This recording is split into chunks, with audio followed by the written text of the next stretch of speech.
Joining us now is Erica Hochberger. She's the Intervention and Clinical Director at the National Children's Advocacy Center. Thank you for being here, Erica. Happy to be here. As Greg said, there are so many people who are hurting right now. And for some of these children who got this news, or a child who gets traumatic news like this, they're too young to understand or to hear it. So what is your advice to parents on how to effectively communicate with their child after something like this?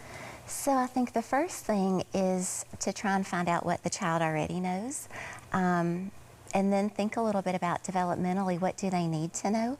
You know, what is going to benefit them to know? What is a way that you can share the information that's going to be factual, not sharing more than you have to, and in a way that gives them comfort, that reinforces the stability and the safety and the things that you do have control over as a parent.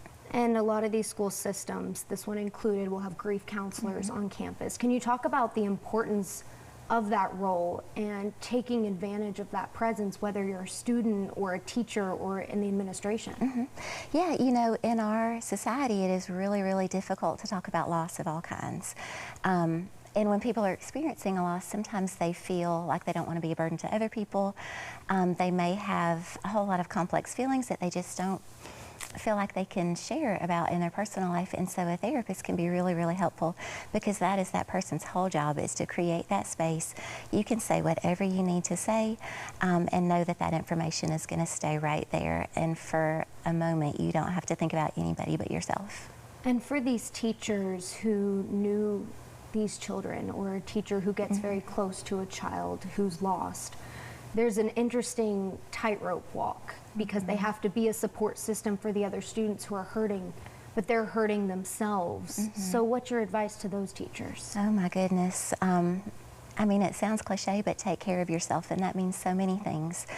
If you need the time off, take it. It means taking a few moments to take some deep breaths, to center yourself, lean on your spiritual beliefs, lean on your support system.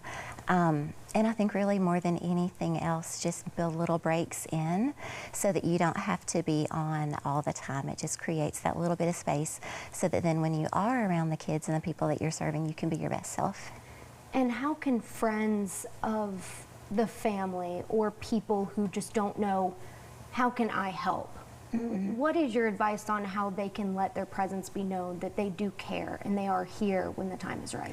Yeah, so I think it's okay to just say, hey, I'm thinking about you, or just wanted to check in on you. And to even, you know, if it's a text or whatever, just to say, no need to respond unless you want to, just wanted you to know that you're on my heart. And then when it comes to parents continuing a dialogue with their child months, even a year down the road, what is your advice on checking in? Because you don't want to re-traumatize, but you want to make sure that child is healing. Yeah, so you could just say, hey, I was thinking about, you know, this thing that happened, or this loss that we experienced. You know, I know that it's coming up on a year, or I know that, you know, I noticed this thing that reminded me of it, whatever that is. And that can just open the conversation and just be like, I wonder if you've been thinking about so-and-so, and kind of what's on your mind, what are your emotions, and just let them kind of lead that conversation. Erica, thank you so much. And of course, our thoughts and our prayers are with the family and friends involved in this horrific loss.